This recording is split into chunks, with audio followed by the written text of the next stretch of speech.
Assalamualaikum warahmatullahi wabarakatuh. Nah, kembali hadir nih bersama obrolan Ramadan. Iya, di edisi kali ini di hari Selasa tanggal 20 April 2021 bersama saya Fatimah Zahra di bulan Ramadan yang penuh berkah ini ya dalam acara Talkshow sekali lagi obrolan Ramadan. Ya, selamat menunaikan ibadah puasa bagi yang menjalankan dan semangat terus untuk menjalankan puasanya. Nih, kali ini kedatangan narasumber yang sangat luar biasa ya. Beribu kata, beribu arti gitu ya. Nah, ini ada narasumber kita, ada Bapak dosen Kaprodi MD ya. Ada Bapak Dr. Masudi SPMA. Halo Bapak, gimana ya. Pak kabarnya? Ya, alhamdulillah puasanya berjalan terus. Ya, lapar tentunya. Iya. Yang namanya puasa ya emang menahan dahaga ya. Betul. Kali ini juga akan membahas tema tentang the month of Ramadan exercise passion from last. Nah, tentunya teman-teman juga tahu nih artinya di bulan Ramadan bagaimana kita bisa menahan dari nafsu gitu ya. Nanti akan diulik atau dibahas sama narasumber yang satu ini. Silakan Bapak dosen ya. Panggilnya Bapak dosen. Baik, terima kasih Mbak Fafa. Assalamualaikum warahmatullahi wabarakatuh. Bismillahirrahmanirrahim. Alhamdulillah wa kafa, salatu wassalamu ala sayyidina Muhammadin Nabi Mustafa wa ala alihi wa ashabihi mulinnaha wa min hudahu muqtada wa bihadihi muqtada wa sallama tasliman katsiran. Amma ba'du. Para pemirsa, sahabat obrolan Ramadan yang dirahmati Allah Subhanahu wa taala. Alhamdulillah saat ini kita bersama-sama dengan program studi komunikasi dan penyiaran Islam Fakultas Dakwah dan Komunikasi Islam Yayan Kudus hadir membersamai para pemirsa semuanya untuk kita bermudarasah, belajar bersama-sama mengisi bulan suci Ramadan ini dengan tentunya pada kesempatan kali ini kita ada di Majelis Ta'lim Obor yang mudah-mudahan dengan perjumpaan ini kita semuanya dikaruniai oleh Allah Subhanahu wa taala berkah ilmu, berkah amal sehingga sabda Nabi Muhammad sallallahu alaihi wasallam yang sudah disampaikan kepada kita, man shoma ramadhana imanan wa ihtisaban ufira lahu ma taqaddama min dzambi. Jadi barang siapa yang beriman ya, barang siapa yang berpuasa di bulan suci Ramadan dengan keyakinan kuat akan kuasa Allah Subhanahu wa taala dan kemudian sadar bahwa dirinya bermuhasabah untuk semakin taqarruban ilallah, insyaallah ufira lahu ma taqaddama min dzambi. Insyaallah apa yang Kanjeng Nabi Muhammad sallallahu alaihi wasallam sabdakan pada hadis ini akan menjadi bagian terhubung atas kajian kita, mujalasah kita pada kesempatan yang berbahagia ini. Para pemirsa yang dirahmati Allah Subhanahu wa taala, tentunya perjalanan kita saat ini ya di Ramadan tahun ini ya, 1442 Hijriah ini penuh dengan keprihatinan ya, meskipun memang saat ini adalah tahun kedua kita mengalami musibah adanya virus COVID-19 ini.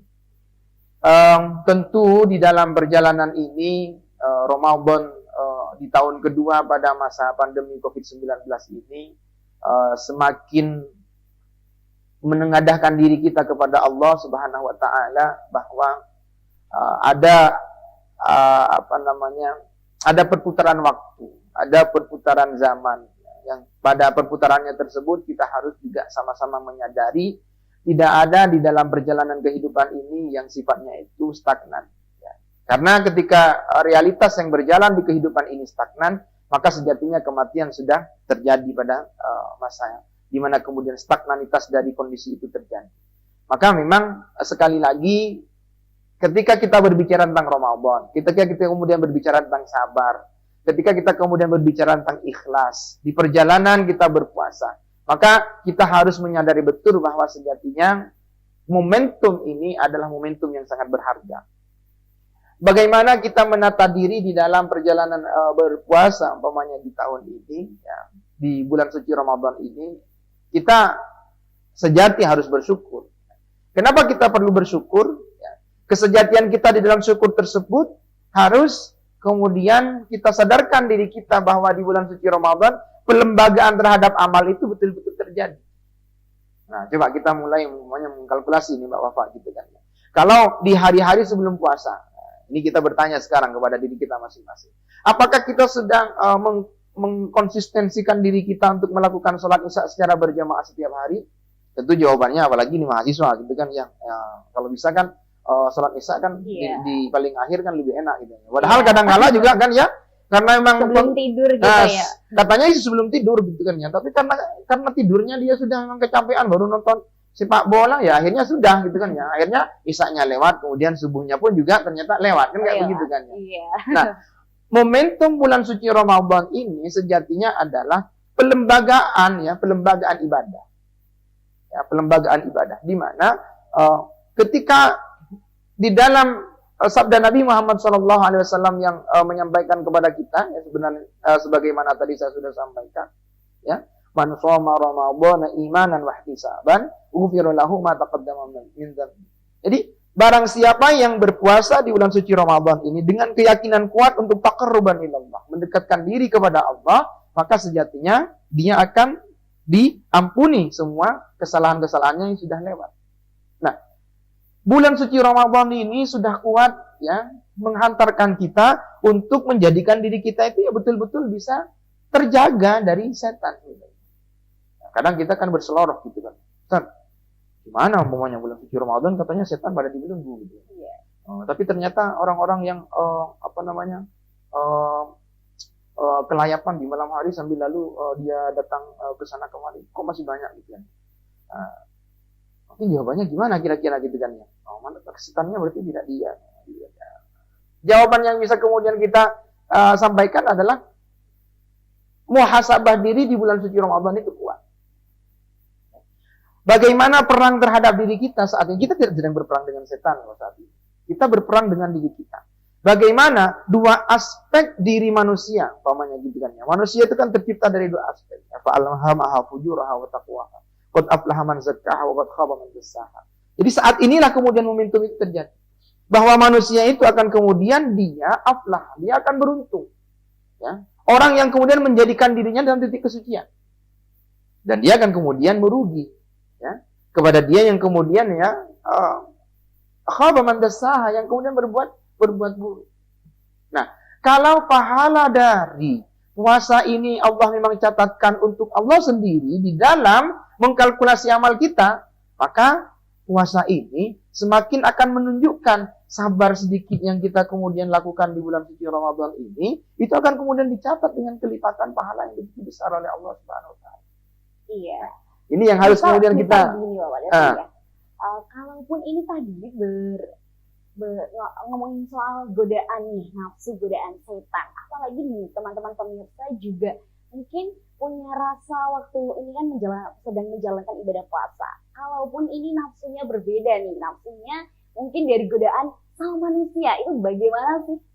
Bapak Dus mungkin bisa ya mengasih respon godaan mungkin dari teman-teman di sana sedang menjalankan puasa, terus ada godaan, bukan godaan setan, yang godaan sesama manusia. Godaan sesama mahasiswa. Iya. Gitu kan, ya.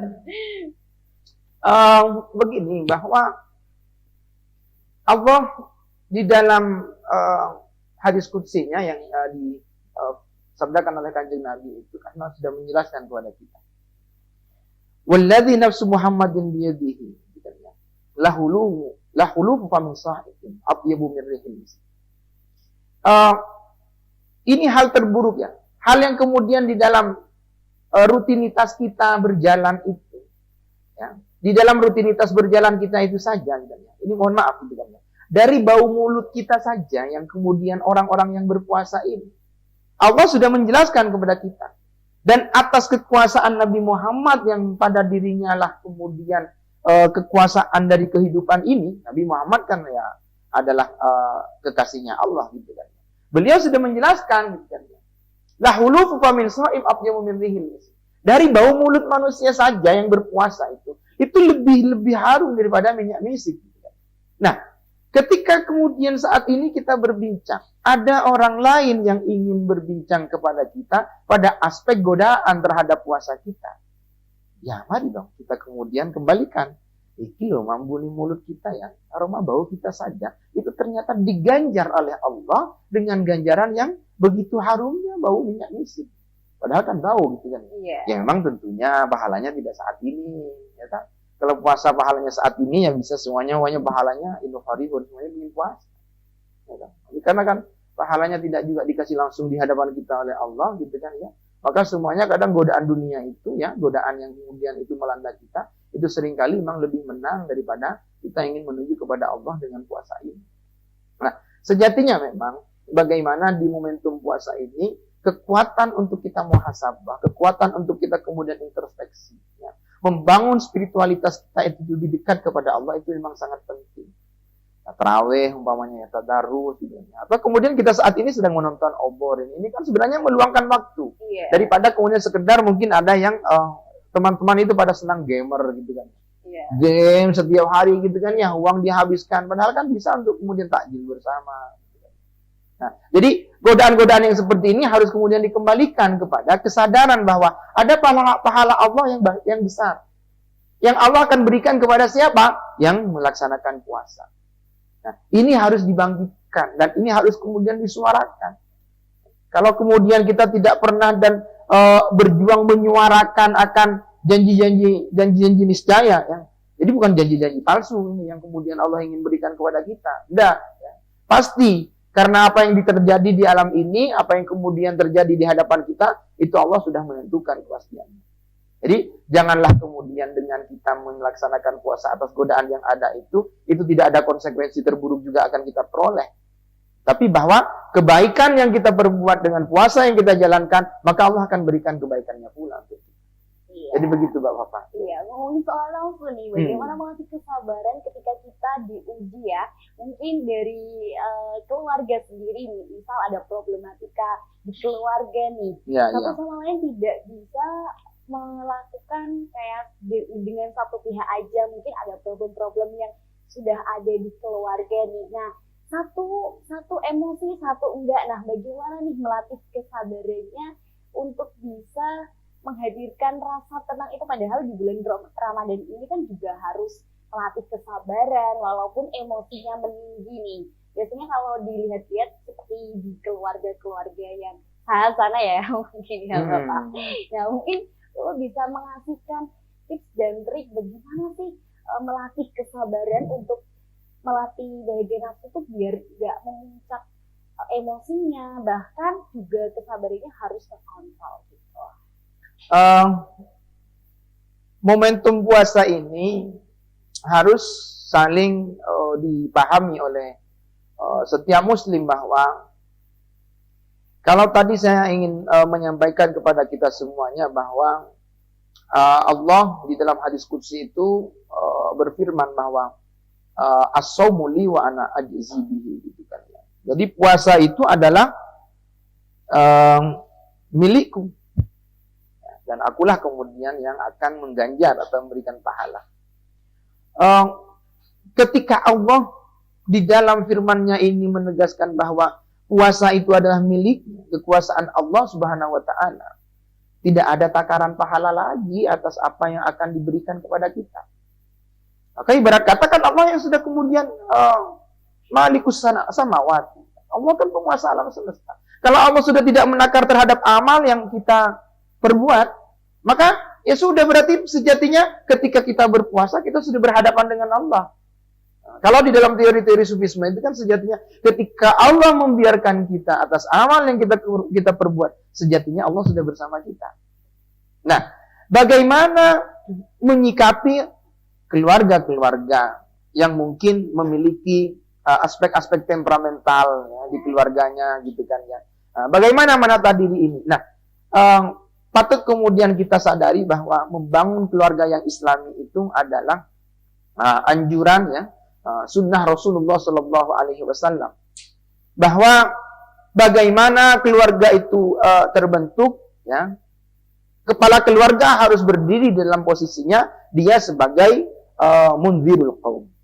Dia juga harus kemudian memahami betul bahwa ya ar-rijalu qawwamuna 'alan nisa, bahwa laki-laki itu adalah qawwamuna 'alan nisa. Dia pemimpin bagi para perempuan ya. Tentunya kita harus melanjutkan lagi ya terhadap firman Allah ini, bima faddalallahu ba'duhum 'ala ba'din, atas keutamaan yang memang Allah Subhanahu wa taala itu sudah anugerahkan kepada masing-masing dari mereka. Nah, pada kondisi di mana menata keluarga ya, yang sakinah, mawaddah, warahmah, masing-masing dari keluarga ini, dari anggota keluarga ini itu harus memahami dan pada satu visi yang sama, di tingkat komunikasi yang sama, bahwa Allah Subhanahu wa taala juga sudah menjelaskan ya, berfirman kepada kita, ya ayyuhalladzina amanu qu anfusakum wa ahlikum nar. Jagalah dirimu dan keluargamu itu dari siksa api neraka. Nah, tentunya pada kelanjutan ayat tersebut dijelaskan ya, waquduhan nas wal hijarah, yang bahan bakarnya itu adalah manusia ya. Dan kemudian batu-batuan.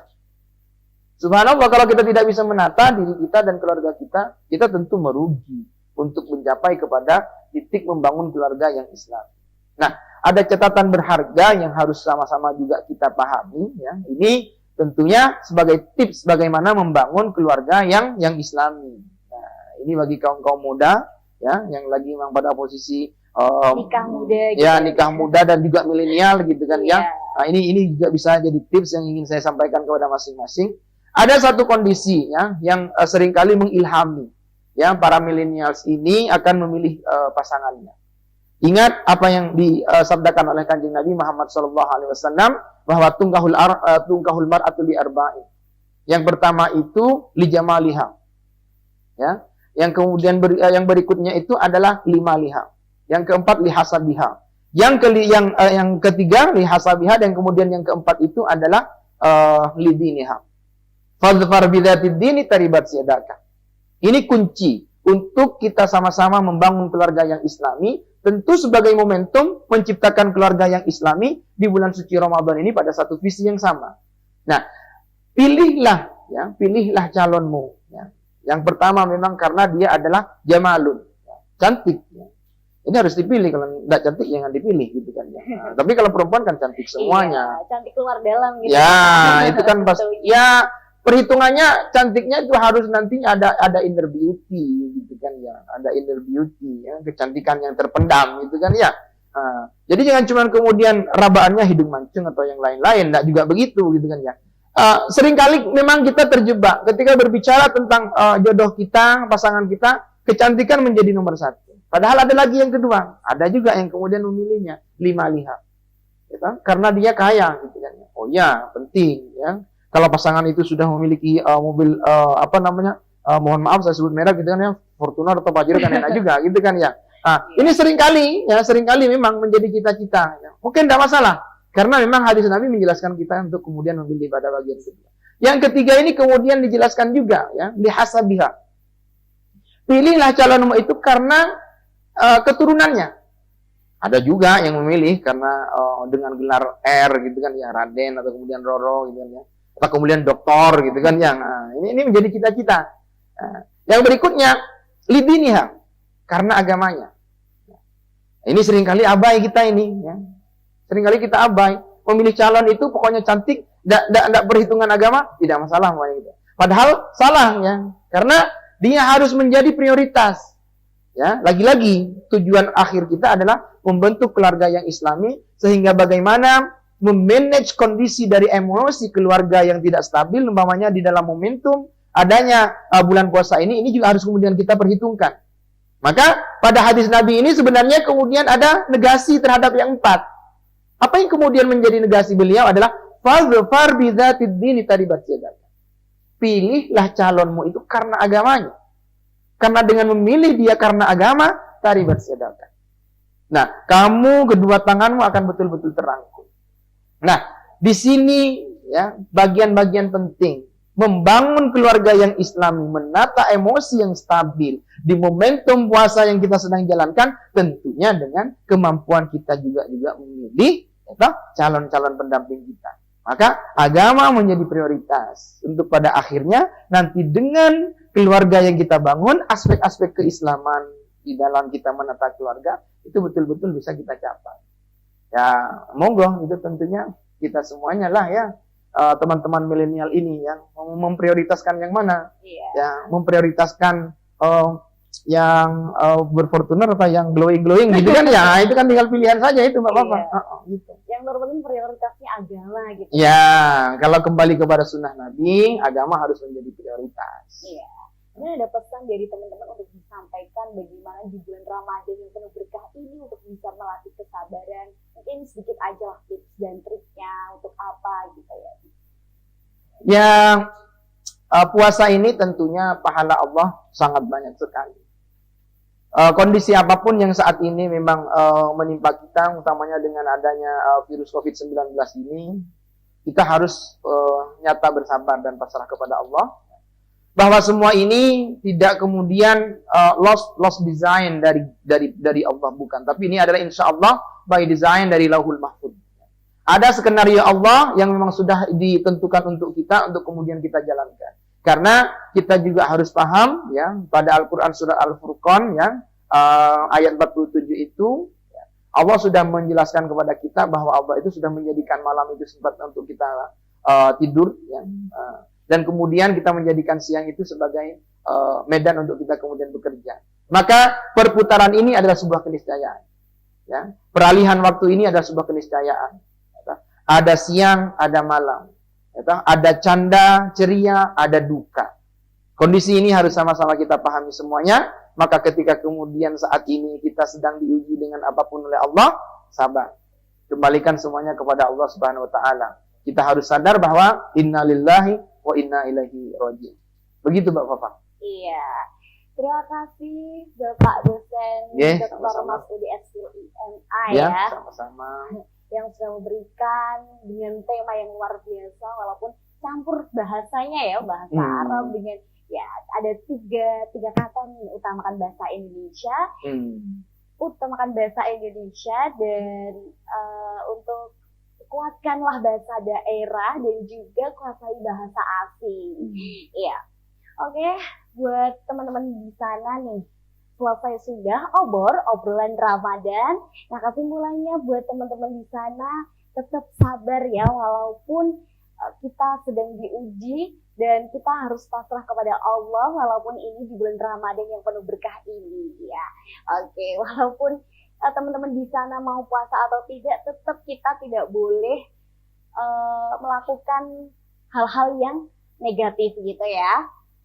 Buat teman-teman saya pamit undur diri. Saya Fatimatul Zahra. Wassalamualaikum warahmatullahi wabarakatuh. KPI Siji wadah ojo pecah. Iya, terima kasih Bapak dosen. Iya, sama-sama.